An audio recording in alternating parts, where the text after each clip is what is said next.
안녕하세요. 노후재정 상담사 이정호입니다.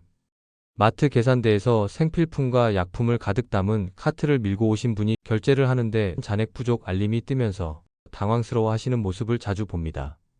여러분도 결제창 앞에서 불안했던 순간이 있으셨나요? 예전보다 생활비는 더 올랐고 병원비도 부담스럽고 매달 나가는 돈은 점점 늘어만 가는데 들어오는 돈은 한정되어 있죠. 이번 달도 빠듯하다고 통장 잔액을 보며 한숨 쉬시는 분들이 너무 많습니다. 특히 물가 상승과 의료비 부담이 동시에 찾아오니까 노후 생활에 대한 걱정이 더욱 커지고 있어요. 실제로 65세 이상 가구의 생활비와 의료비는 지속적인 증가 추세에 있습니다.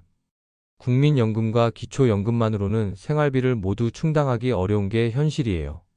여기에 갑작스러운 큰 병이라도 생기면 수백만 원에서 수천만 원까지 들어갈 수 있어서 더욱 부담스럽죠.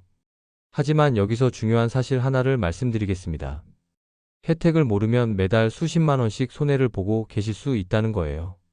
정부에서 지원하는 복지 혜택들과 금융기관에서 제공하는 시니어 전용 상품들을 제대로만 알고 계시면 지금보다 훨씬 여유로운 노후 생활이 가능합니다. 제가 지난 20년간 노후 재정 상담을 해오면서 만난 분들 중에는 개인별 조건에 따라 차이가 있지만 복지와 금융 혜택을 제대로 활용해 월 150만 원 이상을 확보하신 분들도 실제로 계십니다. 이건 제가 상담한 실제 사례 기준입니다. 그분들이 특별해서가 아니라 정보를 제대로 알고 계셨기 때문이에요. 오늘 말씀드릴 수치들은 최신 공식 통계 기준으로 설명드리되 지역과 개인 상황에 따라 차이가 있을 수 있습니다. 오늘은 그 구체적인 방법들을 하나씩 차근차근 알려드리겠습니다. 복잡하지 않아요. 조건만 맞으면 누구나 받을 수 있는 혜택들이거든요. 단 한 가지 약속해주세요. 구독과 좋아요 버튼 누르신 후 오늘 내용을 끝까지 들어주시고 실제로 행동에 옮겨보시는 거예요. 아는 것과 하는 것은 완전히 다르거든요. 본 영상의 수치, 금리, 금액 예시는 가정치가 포함되며 실제 조건은 시점, 지역, 개인 요건에 따라 달라질 수 있습니다. 자, 그럼 첫 번째로 가장 기본이 되는 기초연금부터 살펴보겠습니다. 상담실에서 시니어 한 분이 이렇게 물어보셨어요. 상담사님, 저는 3천만 원 정도 예금이 좀 있거든요. 그러면 기초연금 못 받겠죠? 이런 질문 정말 많이 받습니다. 여러분도 혹시 이런 생각 해보신 적 있으세요? 기초연금 받으려면 무조건 가난해야 한다고 말이에요. 하지만 실제로 확인해 드리니까 충분히 받으실 수 있는 상황이었어요. 왜 이런 오해가 생겼을까요? 예전에는 기준이 까다로웠거든요. 하지만 2025년부터는 완전히 달라집니다. 놀라실 거예요. 2025년 기초연금 선정 기준액은 단독 가구 소득인 정액 228만 원, 부부 가구 364만 8천 원까지입니다. 월 최대액은 단독 가구 기준 34만 2,510원입니다. 이 수치는 예시이며 실제 지급액은 시점, 가구, 구성 지역에 따라 달라질 수 있지만 생각보다 높지 않나요? 이전보다 약 10% 정도 상향된 거죠. 쉽게 말해서 더 많은 분들이 혜택을 받을 수 있게 된 겁니다. 그런데 여기서 중요한 질문이 하나 있어요. 여러분은 소득인 정액이 뭔지 아시나요? 실제 받는 돈이 아니에요. 소득인 정액은 실제 소득의 재산을 소득으로 환산한 금액을 더한 개념입니다. 재산을 소득으로 환산하는 방법을 쉽게 설명해 드릴게요. 일반 재산은 연 4%로 환산합니다. 예를 들어 예금이 1,200만 원 있다면 1,200만 원에 4%를 곱하고 12개월로 나눠서 월 4만 원으로 계산되는 거죠. 그럼 우리 집도 계산이 되는지 궁금하시죠? 네, 가능합니다. 하지만 여기서 반전이 있어요. 주거용 재산은 1억 3,500만 원까지 공제해줘요. 즉, 집값이 2억 원이라면 실제 계산에는 6,500만 원만 들어가는 겁니다. 생각보다 부담이 적죠? 부부 감액은 어떨까요? 혹시 부부가 함께 받으면 깎인다고 들어보셨나요? 부부 감액 20%는 정책 논의 단계입니다. 확정 고시 전까지는 현행이 적용되는데 앞으로 개선될 가능성이 높아요. 금융재산은 더 놀라실 거예요. 가구별 2천만 원을 공제한 뒤 남은 금액을 다른 재산과 합산해 연 4%를 12로 나눠 월 소득으로 환산합니다.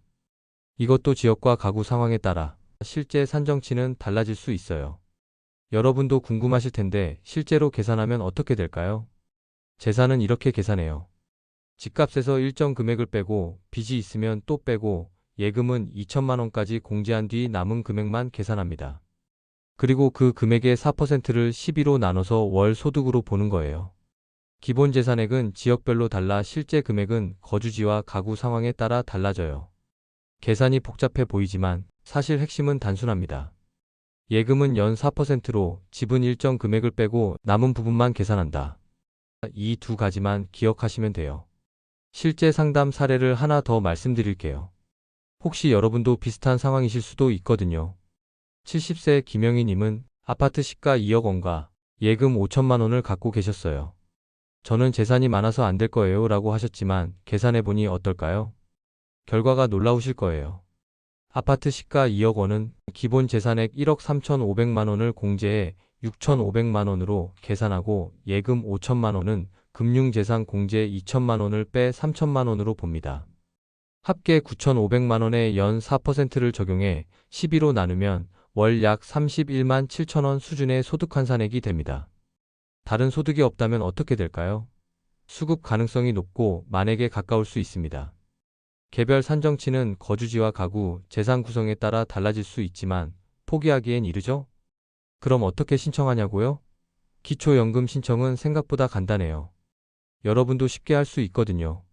주민센터 사회보장 담당 부서나 국민연금공단 지사에서 할 수 있어요. 온라인으로는 복지로에서 신청 가능합니다. 필요한 서류도 복잡하지 않아요. 신분증, 통장 사본, 임대차 계약서 해당자, 소득 관련 서류 정도예요. 복잡한 서류는 담당자가 직권으로 조회할 수 있어서 생각보다 간단합니다. 여러분, 가장 중요한 건 뭘까요? 신청해봐야 정확히 알 수 있다는 거예요. 혹시 될까? 하고 망설이지 마시고 일단 상담받아보세요. 상담만 받는 건 무료니까요. 여러분도 신청해보면 의외로 가능할 수 있습니다. 직접 확인해보시기 전까지는 누구도 결과를 알 수 없거든요. 혹시 여러분도 김영희 님처럼 받을 수 있는 분이실지도 몰라요. 자, 기초연금 정리됐으니까 이제 의료비 부담을 줄이는 방법들을 알아보겠습니다. 병원 영수증을 보면서 생각보다 적네? 라고 안도의 한숨을 쉬신 적 있으세요? 바로 본인 부담 상한제 덕분일 가능성이 큽니다. 많은 분들이 모르고 계시는데 연간 의료비가 일정 금액을 넘으면 초과 부분을 환급해주는 제도가 있어요. 본인 부담 상한제의 효과는 확실합니다. 2023년 기준 201만 명이 총 2조 6,300억 원을 환급받았고 1인 평균 환급액은 131만 원이었습니다. 무려 5명 중 1명이 의료비를 돌려받은 셈이죠. 방금 말씀드린 환급 인원과 평균 환급액 상한액은 이해를 돕기 위한 예시입니다. 실제 기준은 연도별 고시와 소득 분위에 따라 달라지니 신청 전에 반드시 공식 안내를 확인해야 합니다. 상한액은 건강보험료에 따른 소득 분위별로 매년 고시되며 기준을 초과한 의료비는 건강보험공단에서 자동으로 환급해줍니다. 예를 들어 차상위계층인 박순자 님이 무릎 수술을 받으셨다고 해봅시다. 총 의료비가 500만 원이었는데 건강보험 적용 후 본인 부담금은 150만 원이었어요. 하지만 본인의 상한액을 초과한 금액은 사후 정산을 거쳐 환급을 받게 되었습니다. 생각보다 적네? 하며 안도하신 순간이 바로 이런 제도 덕분이죠. 그럼에도 부족한 경우가 있습니다. 특히 비급여 항목이 많거나 가구 소득에 비해 의료비 부담이 과도할 때인데요. 이럴 때 활용할 수 있는 것이 재난적 의료비 지원입니다. 중위소득 100% 이하 가구라면 신청할 수 있고 소득 대비 의료비가 10% 이상이면 지원 대상이 됩니다. 중위소득 50% 이하 가구는 기준이 더 완화되어 의료비가 소득의 5% 이상일 때부터 지원을 받을 수 있습니다. 최대 지원 한도는 3천만 원입니다. 교통비 절감 효과도 큽니다. 서울은 65세 이상 지하철 무임, 버스는 유임이며 타 지역은 지자체별로 기준이 다릅니다. 한 달에 20번 대중교통을 이용한다고 가정해 볼까요? 편도 1,500원이면 월 6만 원, 연간 72만 원이 절약됩니다. 부부라면 연간 144만 원이죠. 문화생활 혜택도 풍부합니다. 영화관은 대부분 65세 이상이시면 반값 수준의 할인 요금이 적용됩니다. 일반 영화표가 15,000원이라면 시니어 요금은 8,000원 내외예요. 박물관, 미술관, 공연장 역시 마찬가지입니다. 국립중앙박물관은 65세 이상 무료, 세종문화회관은 시니어 할인가가 있죠. 특히 기초생활수급자나 차상위계층이라면 문화누리카드를 통해 연간 14만 원 상당의 문화, 여행, 스포츠 이용권을 받을 수 있습니다. 공공요금 감면도 중요한 절약 포인트입니다. 전기는 한국전력관면 기준에 따라 지원되고 가스 상하수도 요금은 지자체별로 차이가 있으니 반드시 지역 공사 고지를 확인하셔야 합니다. 즉, 교통비, 공공요금, 문화 할인은 지역과 기관별로 상이하니 내 지역 기준을 꼭 확인하는 게 필요합니다. 여기에 더해 의료비를 줄이는 가장 좋은 방법은 병에 걸리지 않는 것입니다. 국가건강검진은 무료로 제공되며 일반 검진은 2년마다, 암검진은 1, 2년마다 받을 수 있습니다. 65세 이상이면 생애전환기 건강진단과 치매 검사도 무료입니다. 하지만 이런 복지 혜택들만으로는 한계가 있습니다. 개인별 소득과 지출 구조에 따라 혜택의 폭이 달라지고 기본적인 생활비 부담은 여전히 크기 때문이죠. 그래서 필요한 것이 바로 금융 혜택입니다. 복지로 지출을 줄이고 금융으로 현금 흐름을 만드는 이 두 축이 함께 돌아가야 안정적인 노후 생활이 완성됩니다. 여러 장의 고지서를 식탁에 나란히 놓고 한숨 쉬고 계신 시니어의 모습을 상상해 보세요. 전기료, 가스료, 관리비, 보험료. 매달 나가는 고정비들이 만만치 않습니다. 20년간 시니어 분들의 재정 상담을 해오면서 늘 느끼는 게 있어요. 복지 혜택만으로는 생활을 다 채우기 어렵다는 점입니다. 기초연금, 의료비 지원, 각종 할인 혜택들이 분명 도움이 되지만 매달 필요한 생활비 전부를 커버하기에는 부족해요. 복지는 지출을 줄이는 안전망이고 금융은 현금 흐름을 만드는 엔진입니다. 두 축을 동시에 돌려야 월 생활비가 안정됩니다. 그렇다면 어떻게 해야 할까요? 같은 돈을 은행에 넣어도 어떤 상품을 선택하느냐에 따라 매달 받는 수익이 완전히 달라집니다. 이해를 돕기 위해 세금을 뗀 뒤 실제로 받게 될 금액을 가정해서 예시로 설명드리겠습니다. 똑같은 1,000만 원을 예금에 넣는다고 가정해 보겠습니다. 이건 연 3% 가정 예시인데요. 일반 정기 예금에 넣으면 월 25,000원 정도 이자가 나와요. 그런데 여기서 세금 15.4%를 떼면 실제로는 월 21,000원 정도만 받게 되는 거죠. 하지만 시니어 전용 상품과 비과세 혜택을 잘 활용하면 같은 원금으로 월 27,000원 이상도 가능합니다. 여러분이라면 같은 돈으로 월 21,000원을 받을지 27,000원을 받을지 어떤 선택을 하시겠습니까? 차이가 월 6,000원이면 연간 72,000원, 10년이면 72만원 차이가 납니다. 이건 단순한 예시고 실제 조건에 따라 달라질 수 있지만 상품 선택이 얼마나 중요한지 아시겠죠? 제가 상담할 때도 늘 이렇게 말씀드립니다. 조건이 조금만 달라도 결과는 크게 달라집니다. 그러니까 꼭 비교해 보셔야 합니다. 실제 상담 받으신 분의 예를 들어보겠습니다. 68세 정만수님은 퇴직금 3천만 원을 일반 정기예금에 넣어두고 계셨어요. 연 2.8%로 월 약 5만 9천 원 세후를 받고 계셨죠.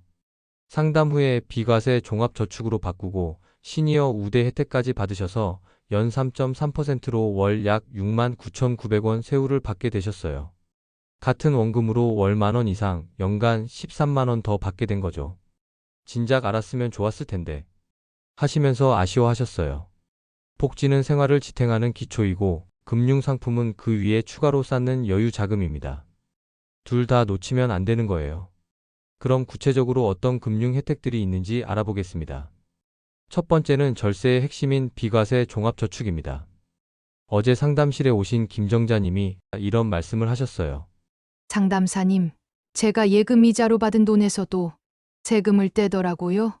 정말 몰랐어요. 맞습니다. 일반적으로 예금 이자에는 15.4%의 세금이 붙어요. 이자소득세 14%, 지방소득세 1.4%인데 이게 생각보다 큰 금액이거든요. 하지만 65세 이상이시라면 이 세금을 아예 안 내도 되는 방법이 있어요. 바로 비과세 종합저축입니다. 비과세 종합저축은 65세 이상이면 가입할 수 있고 한 사람당 한 계좌만 전 금융기관을 합쳐서 최대 5천만 원까지 넣을 수 있습니다. 또 2025년 12월 31일까지 가입이 가능해요. 단 직전 세계과세 기간 중 금융소득 2천만 원 초과로 종합과세 대상이었던 경우에는 가입할 수 없습니다. 김정자님 같은 경우를 예로 들어 설명드릴게요. 세금을 뗀 뒤 실제로 받는 금액 기준 또는 세금을 아예 내지 않는 비과세 기준으로 비교해서 말씀드리겠습니다.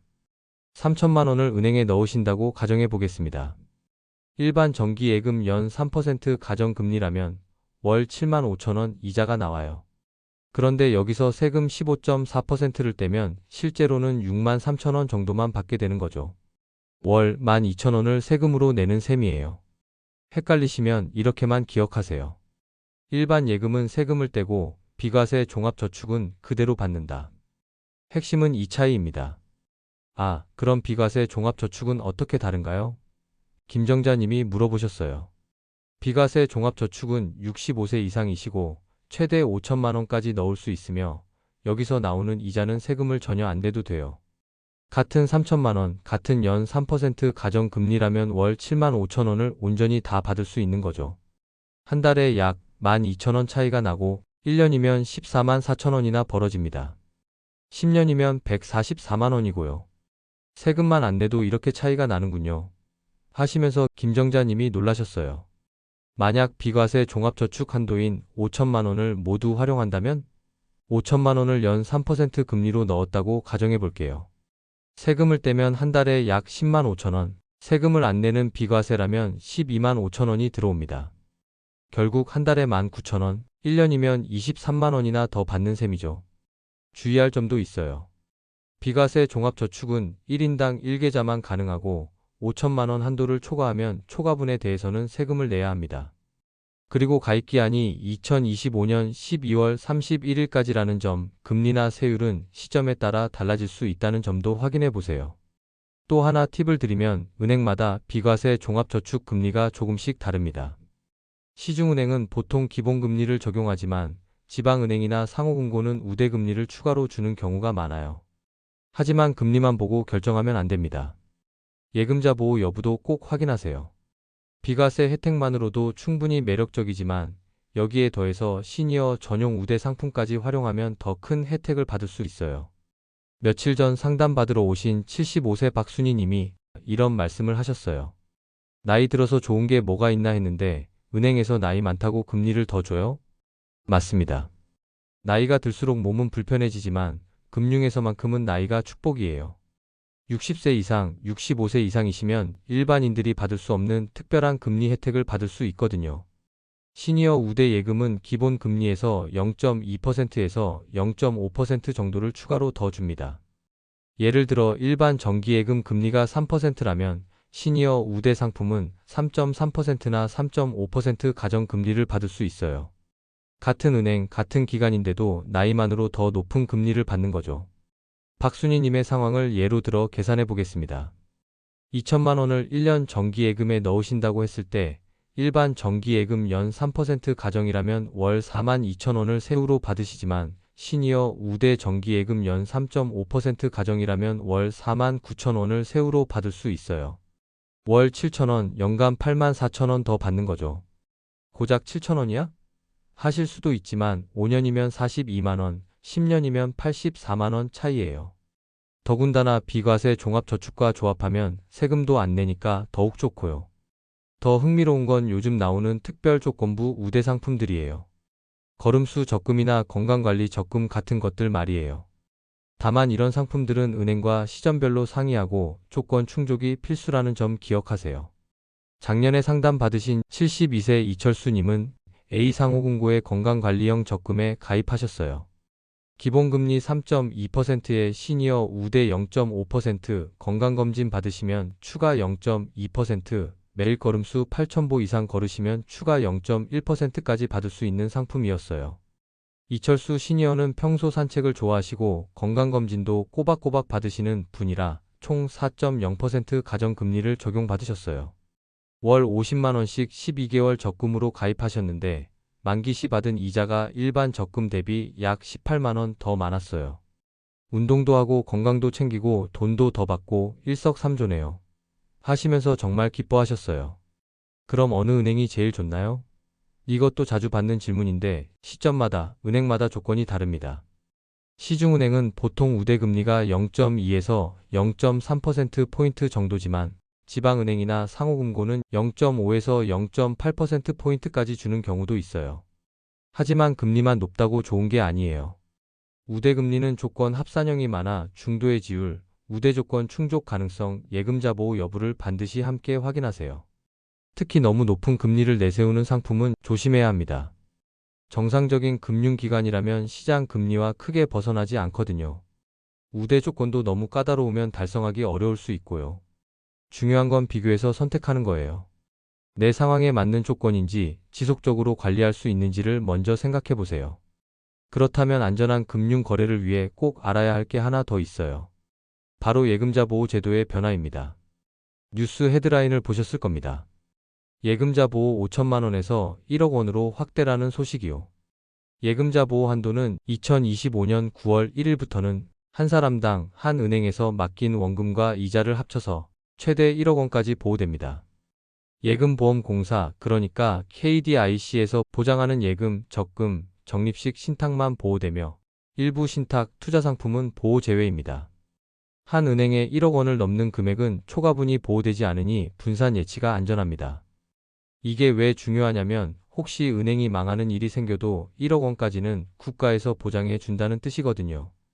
예전에는 5천만 원 이상 예금하시는 분들이 여러 은행으로 분산해서 넣으셨는데 이제는 1억 원까지 한 은행에 안전하게 맡길 수 있게 된 거죠. 관리도 편하고 우대 혜택도 더 받기 쉬워졌어요. 하지만 여기서 중요한 건 정식 금융기관에서만 이런 보호를 받을 수 있다는 점입니다. 요즘 들어 시니어분들을 노린 금융사기가 정말 교묘해졌어요. 며칠 전에도 상담받으러 오신 분이 이런 말씀을 하셨습니다. 누가 전화해서 연 7% 보장해 준다고 하더라고요. 은행 상품이라면서요.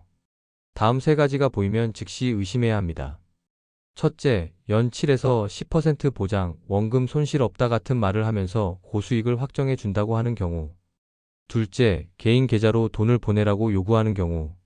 셋째, 은행 지점이 아닌 곳에서 만나자고 하거나 빨리 결정하라고 재촉하는 경우입니다.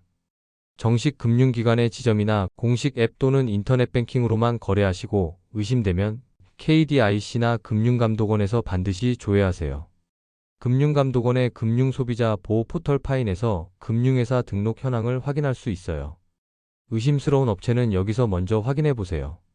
실제로 피해당하신 분 사례를 하나 말씀드릴게요. 78세 최영수님은 국가에서 시니어 특별 지원을 해준다는 말에 속아서 퇴직금 5천만 원을 개인 계좌로 송금하셨어요. 당연히 연락이 끊겼고 돈을 찾을 수 없었죠. 내가 속을 리 없다고 생각하시는 분들도 많지만 사기꾼들은 정말 교묘해요. 혼자 판단하지 마시고 가족이나 전문가와 상의해서 결정하시기 바랍니다. 한 가지 더 팁을 드리면 금리가 시중은행보다 1% 이상 높다면 의심해 보세요. 그리고 급하게 결정하라고 재촉하는 것도 사기의 특징이에요. 이제 마지막으로 복지 혜택과 금융 혜택을 어떻게 함께 활용할지 정리해 보겠습니다. 부부가 함께 지하철을 타고 집으로 돌아가는 모습을 상상해 보세요. 시니어 교통 할인으로 부담 없이 이용하시고 집에 도착해서 통장 잔액을 확인하며 미소 짓는 모습 말이에요. 오늘 우리가 살펴본 내용들을 정리해 보겠습니다. 복지 혜택으로는 기초연금이 있어요. 2025년부터 선정 기준이 완화되고 부부 감액 관련해서는 정책 논의가 진행 중입니다. 의료비 부담은 본인 부담 상한제와 재난적 의료비 지원으로 줄일 수 있고 교통비와 문화비도 각종 할인 혜택으로 절약할 수 있어요. 하지만 복지만으로는 부족합니다. 그래서 금융 혜택을 함께 활용해야 하는 거예요. 65세 이상이시면 비과세 종합저축으로 이자소득세를 아예 안 내도 되고 시니어 우대 상품으로 더 높은 금리를 받을 수 있어요. 2025년 9월부터는 예금자 보호 한도도 1억 원으로 늘어나니까 더 안전하게 목돈을 관리할 수 있고요. 핵심은 이겁니다. 복지 혜택과 금융 혜택을 따로 생각하지 마시고 함께 활용하시는 거예요. 복지로 기본 생활비를 보장받고 금융 상품으로 추가 수익을 만들어내는 투 트랙 전략이죠. 실제로 계산 예시를 하나 보여드릴게요. 세금을 뗀 뒤에 손에 들어오는 금액 기준으로 말씀드리겠습니다. 65세 이상 부부 가정을 기준으로 말이에요. 지금 말씀드리는 금액은 세금을 뗀 뒤 실제로 받는 돈을 기준으로 한 예시 계산입니다. 개인 조건, 금리, 지역, 우대 충족 여부에 따라 실제 결과는 달라질 수 있습니다. 기초연금 84만 원에 비과세 저축에서 12만 5천 원, 시니어 우대 예금에서 약 5만 원이 더해지면 한 달에 약 101만 원이 됩니다. 여기에 교통비 절약 10만 원, 의료비 환급 효과를 월 8만 원, 문화생활 할인 3만 원까지 합치면 실제로는 월 122만 원 정도의 혜택이 되는 거죠. 이렇게만 해도 관리비 30만 원, 식비 50만 원, 생활비 30만 원, 그리고 여유 자금 12만 원을 쓰면서 안정적인 노후 생활이 가능합니다. 물론 이건 가정치이고 지역과 개인 자격에 따라 차이가 있을 거예요. 하지만 중요한 건 이런 혜택들이 실제로 존재한다는 점이고 여러분도 충분히 활용할 수 있다는 거죠. 앞서 말씀드린 정만수님, 이철수님, 김정자님처럼 정보를 알고 행동에 옮기신 분들은 모두 만족스러운 결과를 얻으셨어요. 여러분, 오늘 바로 확인해 보세요. 지금 말씀드린 내용을 실천으로 옮길 수 있는 3가지 방법을 알려드릴게요. 첫 번째, 가까운 주민센터나 국민연금공단에서 기초연금 수급 자격을 확인해 보세요. 두 번째, 거래은행에 가서 시니어 전용 상품과 비과세 종합저축에 대해 문의해 보세요. 세 번째, 의심스러운 금융상품 제안을 받으면 KDIC나 금감원에서 업체를 먼저 조회해 보세요. 지금 보여드린 건 실제가 아니라 예시 계산입니다. 실제 수급과 금리는 개인 요건, 시점, 은행별 조건에 따라 달라집니다. 작은 차이가 1년 뒤 큰 차이가 됩니다. 오늘 하루만 투자해도 앞으로 10년, 20년의 노후 생활이 완전히 달라질 수 있어요. 지금 당장 움직이세요. 여러분의 노후가 더 풍요로워질 수 있도록 제가 항상 응원하겠습니다. 감사합니다.